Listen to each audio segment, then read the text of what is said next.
Hi, my name is Amy Coulter, and I'm going to be talking to you about different strategies for applying AI in education. So, first things first, like why should we be talking about the use of AI in education? What's its purpose? What's its pros and cons? Ultimately, as we have developed our understanding of alternative or artificial intelligence, we also have learned about how helpful it can be, not just in public education or education as a whole, but just in overall life. But obviously with the use of it, there's a lot of concerns and questions about it as well. But so why AI in education? So AI enhances the educational experience by making it more personalized, more efficient, and accessible. So using the brain as a motivator and a mascot, AI is a tool that mimics the functionality of task completion, idea creation, and so much more through integrating these tools into education. And I can almost guarantee that there are a lot of teachers out there who don't even understand that they're already using AI, but they just don't know that it is. Know that it is. So my three tools, my first one was I wanted to do ChatGPT because I feel like it is an incredible tool that I wish I would have been able to know about back when I was teaching a year and a half ago. So the use of ChatGPT in education would be an excellent resource to help plan lessons for instruction.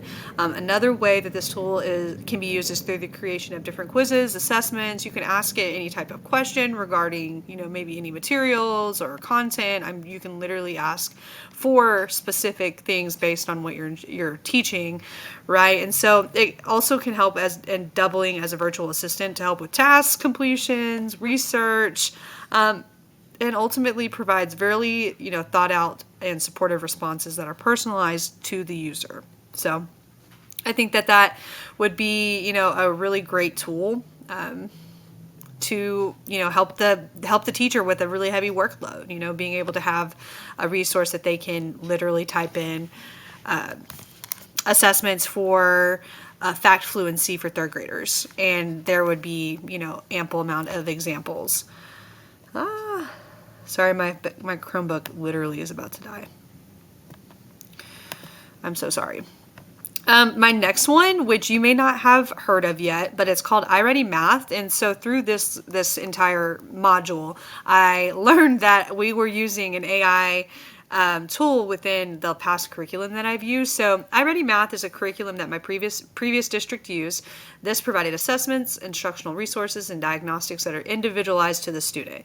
The use of this as a tool was a great way to provide an individualized instruction online for students based on their performance on their diagnostics. It would also provide instructional grouping assignments or suggested supplemental resources to help bridge gaps. It was a great use of AI in education. So essentially students would get on this program and take a diagnostic test, get a certain sub-score, and then their personalized learning would be based on their performance on the diagnostic and their ability to master those specific skills for their grade level. And because it wasn't just focused on one grade level, so like students were getting what they needed based on how they were performing, and then they would continue to grow and be pushed on their personalized learning path is what it was called. So I thought it was a really great way to pull in what I've already been learning about, and I think it did a great job doing its purpose.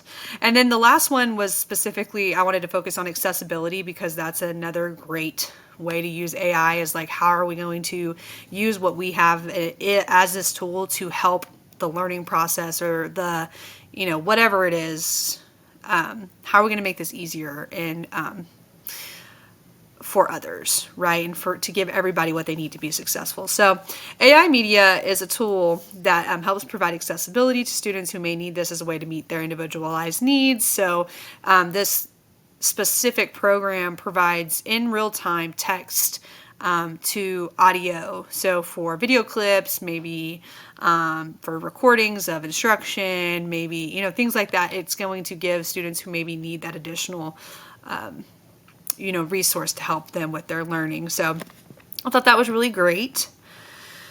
Ultimately, as we start to kind of, grow as a society in our knowledge of different AI tools. At the end of the day, we all know that these can help bridge gaps. Like we've seen AI in our own life with the introduction of cars that can like learn how to park on their own, right? Or I think about all of the different ways in our current modern life that we're using AI, but in in education as a whole, it does have a great potential to help bridge gaps and provide supports and resources to to those who need it, and to help ease the load. Being a teacher, we have to juggle a lot of different tasks, and so having resources that can help us, I mean, it is extremely helpful. But obviously it's a pendulum, it's a balanced scale, so if we rely too much on it, we may start to really run into issues.